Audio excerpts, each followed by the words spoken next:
Baik, Bismillahirrahmanirrahim. Assalamualaikum warahmatullahi wabarakatuh. Perkenalkan, nama saya Muhammad Fajri Langgene. Saya berasal dari kelompok 1. Di sini saya akan menjelaskan tentang materi cloning.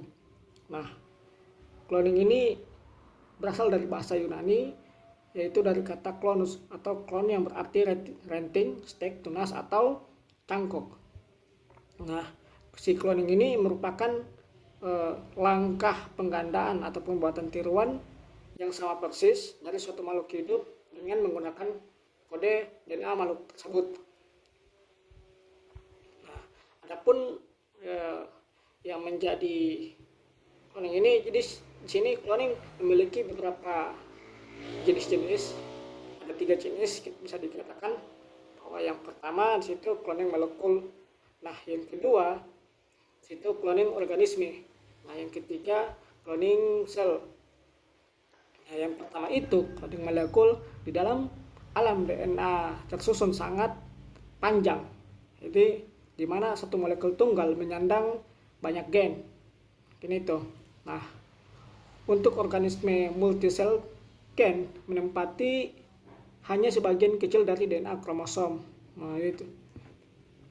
Jadi sebagai contoh yang merupakan cloning molekul, gen manusia menyusun 1/100.000 molekul DNA di mana ia terdapat. Nah, yang kedua, cloning organisme. Jadi cloning organisme disebut juga cloning reproduksi yang bertujuan untuk menghasilkan organisme multisel yang identik secara genetik. Nah, untuk prosesnya, jadi prosesnya ini merupakan reproduksi aseksual di mana terjadi fertilisasi.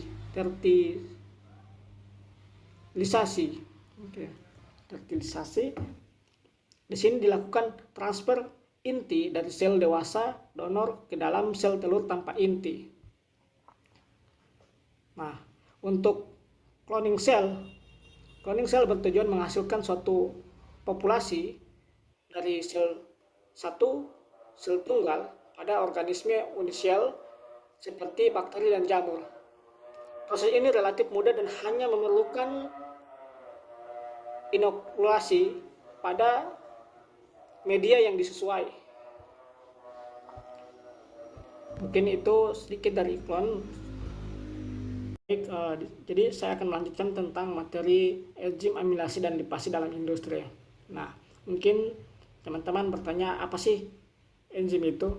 Nah, di sini pengertian enzim tersebut telah banyak dikeluarkan oleh para ahli atau pakar, antara lain Suhartono, Smith et al. Dan Mutiara. Jadi di sini ada beberapa pengertian. Yang pertama, Suhartono pada tahun 1989, enzim adalah golongan protein yang paling banyak terdapat dalam sel hidup dan mempunyai fungsi penting sebagai katalisator. Nah, pada saat ini pun terdapat 4 jenis enzim yang diproduksi dalam skala tinggi, yaitu protase, glucoamilase, amilase, dan glukosa isomerase.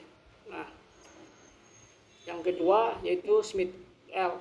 Nah, pada tahun 1997, enzim adalah biomolekul berupa protein yang berfungsi sebagai katalis atau senyawa yang mempercepat proses reaksi tanpa habis bereaksi. Itu dalam suatu reaksi kimia organik. Nah, yang ketiga itu Mutiara. Nah, si Mutiara ini pada tahun 2004 menjelaskan tentang enzim adalah protein yang berfungsi sebagai katalisator untuk reaksi-reaksi kimia. Di dalam sistem biologi, katalisator mempercepat reaksi kimia. Nah, di sini yang menjadi pemikiran dasar enzim amilase. Yang pertama, enzim pertama yang diproduksi industri adalah amilase dan sumber jamur pada tahun 1894 yang digunakan sebagai alat bantu farmasi untuk pengobatan gangguan pencernaan. Nah, si amilase ini telah diturunkan dari beberapa jamur, ragi, bakteri, dan Actinomycetes. Tetapi enzim ini dan jamur dan bakteri merupakan sumber yang dominan pada sel industri, pada sektor industri. Nah, jadi masuk pada bakteri, yaitu bakteri apa yang digunakan pada enzim amilase. Jadi teman-teman bertanya bahwa apa yang digunakan pada enzim amilase, bakteri apa? Jadi di sini bakteri yang banyak dimanfaatkan sebagai reproduksi enzim amilase adalah dari golongan genus Bacillus. Nah, salah satu bakteri yang digunakan untuk produksi enzim amilase yakni Bacillus megatherium. Yang kedua, bakteri endofit. Nah, bakteri endofit ini bakteri yang hidup di dalam jaringan tanaman yang tanpa menyebabkan penyakit. Bakteri endofit masuk ke dalam jaringan tanaman umumnya melalui jaringan akar. Namun bagian tanaman yang terpapar udara langsung seperti bunga, batang, daun, dan kotiledon juga dapat menjadi jalur masuk bakteri endofit. Nah, mungkin cukup di situ sedikit penjelasan daripada kedua materi tersebut. Lebih dan kurangnya saya mohon maaf. Billahi taufiq wal hidayah. Wassalamualaikum warahmatullahi wabarakatuh.